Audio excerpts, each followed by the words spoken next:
Good morning students. आज हम कक्षा 8 विषय हिंदी पाठ नंबर 18 पाठ का नाम है टोपी, इसका अध्यापन कार्य करेंगे। तो इस पाठ में क्या है, दो जोड़े हैं जिसको गांव के भाषा में बोलते हैं गोरैया, जो चिड़िया होती है, इनका जोड़ा बना हुआ एक नर है और एक मादा है। तो देखिए इसमें एक थी गौरैया यानी कि गोरैया और एक था गौरा यानी कि नर गोरैया। दोनों एक दूसरे के परम संगी यानी कि साथ साथ रहने वाले अच्छे, जहां जाते तब भी जाते, साथ ही जाते, साथ हंसते, साथ ही रोते, एक साथ खाते पीते, एक साथ सोते। भिनसार होते ही खोते से निकल पड़ते, यानी कि सुबह होते ही क्या करते, खोता यानी कि जो उनका घोंसला है, उस घोंसले से वो क्या है निकल जाया करते थे। किसके लिए? दाना चुगने के लिए। और झुटपुटा होते ही खोते में आ घुसते। झुटपुटा यानी कि जैसे संध्या का समय होता तो उस समय वो वापस अपने घोंसले में आ जाया करते थे। थकान मिटाते और सारे दिन के देखे सुने में हिस्सेदारी बटाते। थकान मिटाते और दिन भर उन्होंने क्या देखा, क्या समझा, क्या जाना, तो एक दूसरे से क्या करते थे, समझदारी के साथ उन बातों को बांटते थे। एक शाम गौरैया बोली, मादा गौरैया बोली, आदमी को देखते हो कैसे रंग बिरंगे कपड़े पहनते हैं, कितना फपता है इन पर कपड़ा, यानी कि कितना अच्छा है, सुंदर दिखाई देता है इन पर कपड़ा। खाक पपता है कि खाक सुंदर है। गौरा तपाक से बोला, यानी कि वो क्या कपड़े पहनते हैं, वो ऐसे अच्छे कपड़े पहनते हैं क्या जो अच्छे लगते हैं। तो एकदम से किसने कहा? नर गौरैया। कपड़ा पहन लेने के बाद तो आदमी और बदसूरत लगने लगता है, यानी कि उसने नर गौरैया से कहा कि कपड़ा पहनने के बाद तो व्यक्ति अच्छा लगता है क्या? व्यक्ति क्या अच्छा लगता है? वो तो बदसूरत दिखता है और गंदा लगता है। लगता है आज लट जीरा चुग गए हो, यानी कि आज किसी प्रकार का कोई दाना खाकर आ गए हो। तो गौरैया बोल पड़ी कि कपड़े पहन लेने के बाद आदमी की कुदरती खुशबू क्या है, खूबसूरती ढक जो जाती है। कि अगर उसने कपड़े पहन लिए तो कपड़े पहनने के बाद तो क्या होता है कि जो उसकी कुदरती खूबसूरती है, जो ईश्वर ने उसको प्रदान की है खूबसूरती, वो खूबसूरती क्या हो जाती है, ढक जो जाती है। गौरा बोला, अब तू ही सोच, अभी तो तेरी सुगढ़ काया का एक एक कटाव मेरे सामने है। सुगढ़ काया यानी कि जो तुम्हारी अष्टपुष्ट जो यह शरीर है, इस शरीर की बनावट अभी तो मेरे सामने है। रोए रोए की रंगत मेरी आंखों में चमक रही है, कि उसमें जो रोए रोए बाल बाल हैं उसकी चमक मेरी आंखों में चमक रही है। अब अगर तू मानुष की तरह, मानुष यानी कि मनुष्य की तरह खुद को सरापा ढक ले तो तेरी सारी खूबसूरती क्या हो जाएगी, ओझल हो जाएगी। कि मानुष, मानुष का मतलब क्या होता है यहाँ पे? मानुष का मतलब है यहाँ पे मनुष्य। क्या है? मनुष्य। ठीक है, तो मनुष्य के समान अगर आप कपड़े पहन लेते हो तो कपड़े पहनने से आपकी जो खूबसूरती है वो क्या हो जाएगी, ओझल, ओझल यानी कि छिप जाएगी। ओझल, ओझल यानी कि छिपना, ओझल यानी क्या होगा, छिपना। और आगे इसमें हो जाएगी नहीं, कपड़े केवल अच्छा लगने के लिए नहीं। गौरैया बोली कि मौसम की मार से बचने के लिए भी पहनता है, कि अच्छा बनने के लिए तो नहीं पहनता है मनुष्य कपड़े। मनुष्य कपड़े तो क्या है, मौसम की जो मार है उस मार के अनुसार वो कपड़े पहनता है। आदमी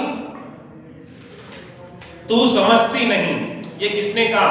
नर गौरैया ने कहा। गौरा हंसकर बोला, अरे कपड़े पहन पहन कर जाड़ा गर्मी बरसात सहने की उनकी सख्त भी जाती रही है। यानी कि इन तीनों चीजों को सहन करने की, गर्मी बरसात और सर्दी, एक तरह तरह के उनमें कपड़े पहनते हैं, कपड़ों को पहन पहन के उनकी शक्ति भी क्या है, जाती रही है। और इस कपड़े में बड़ा लफड़ा भी है।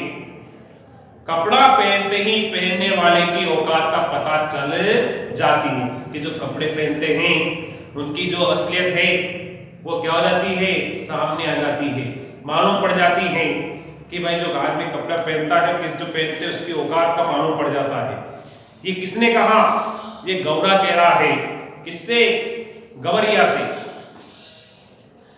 फिर भी आदमी कपड़ा पहनने से बाज नहीं आता। गवरिया बोली, अरे नित नए नए लिबास सिलवाता रहता है, कि रोजाना ये नए नए क्या हैं, कपड़े सिलवाते रहते हैं। लिबास, लिबास का मतलब क्या होता है? लिबास, लिबास यानी कि कपड़े, यानी कि रोज नए नए कपड़े सिलवाते रहते हैं। तो कहने लगा कि ऐसी बात, तो उन्होंने कहा, किसने? गौरा ने, या निरा पोंगापन है। गौरा बोला, आदमी तो लिबास से फकत लाज ही नहीं ढकता, कि जो उसकी लाज है उसको कहां से ढक सकता है? ढकने में तो शरीर को ढक सकता है, पर स्वयं जो उसकी लज्जा है उसको ढक सकता है क्या? आगे बोला, फिर हाथ पैर जो चलने फिरने काम करने के वास्ते हैं उन्हें भी दस्ताने और मोजे से ढक लेता है। सिर पर लटे हैं उन्हें भी टोपी से ढक लेता है। अपन तो नंगे ही भले। ऐसा किसने कहा? ये कह रहा है गौरा कह रहा है। यानी कि ये संसार में जो मनुष्य है उनकी वास्तविकता से ये क्या कर रहा है, उन्हें गौरवरिया को परिचित करवा रहा है। उनके सिर पर टोपी कितनी अच्छी लगती है। गौरवरिया बोली, मेरा भी मन टोपी पहनने का करता है, टोपी तो पाएगी कहां से? गौरा बोला, अरे टोपी तो आदमियों का राजा पहनता है। जानती हैं एक टोपी के लिए कितनों का टाट उलट जाता है। जरा सी चूक हुई नहीं कि टोपी उछलते देर नहीं लगती। कहने का मतलब है कि व्यक्ति अपनी असलियत पर जब आ जाता है तो उसका बना बनाया काम भी क्या हो जाता है, बिगड़ जाता है। एक टोपी के लिए कितनों का टाट उलट जाता है, जरा सी चूक नहीं कि टोपी उछलते देर नहीं लगती। यानी कि इज्जत जाते हुए भी क्या है, फिर समय नहीं लगता है। यानी कहने का मतलब इज्जत बनाने में समय लगता है लेकिन इज्जत को गंवाने में समय नहीं लगता है। अपनी टोपी सलामत रहे इसी फिक्र में कितनों को टोपी पहनानी पड़ती है। कि संसार में मनुष्य क्या है, अपने स्वार्थ के लिए जो कार्य करता है तो वो दूसरे के दुख को, दूसरे को दुखी पहुंचाकर और अपना कार्य सिद्ध करता है, तो किसी न किसी दिन उस मनुष्य को भी वे क्या है, वैसा ही भुगतना पड़ता है।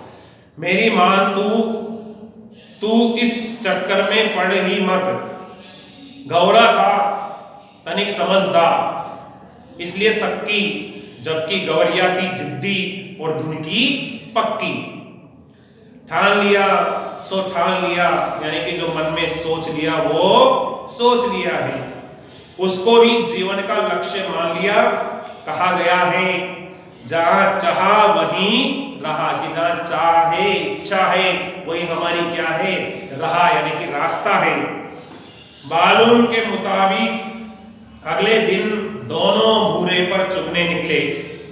चुगते चुगते उसे रुई का एक फाहा मिला, यानी कि फुआ छोटा सा, मिल गया मिल गया मिल गया। गवरिया मारे खुशी के घर भूरे पर लौटने लगी, यानी जो कचरा था उस कचरे पे वो क्या है, लौटने लगी। अरे क्या मिल गया रे? गौरे ने चिढ़ाकर पूछा। अरे मिल गया, टोपी का जुगाड़ मिल गया। गवरिया ने गौरे के सामने रुई का पहा धर दिया। तेरे जैसा ही एक बावरा और था। गौरा बोला। रास्ता चलते चलते उसे अचानक एक दिन पड़ा था चाबुक मिल गया। चाबुक था वह उम्दा और लचकदार, किसी घुड़सवार के हाथ से छूटकर गिर गया होगा, इसलिए चाबुक हाथ लगते ही क्या है, वह बावरा चीखने लगा और चाबुक तो मिल गया, बाकी बचा 3 घोड़ा लगाम जिन। अब ये तीनों तो रास्ते में पड़े मिलने से रहे, सब काम धंधा छोड़ो, बावरा ताउम्र रहता रहा, लड़ता रहा उसको। बाकी बचा 3 घोड़ा लगाम जिन।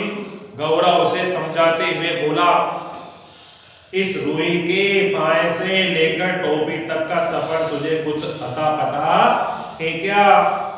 बस देखते जाओ अब कैसे बनती है टोपी। गौरिया रुई का पहा लिए एक दुनिया के पास चली गई। दुनिया यानी कि जो बनाने वाला होता है ना, कपड़े गद्दे वद्दे पड़ता है रुई में, इनको कहा गया है।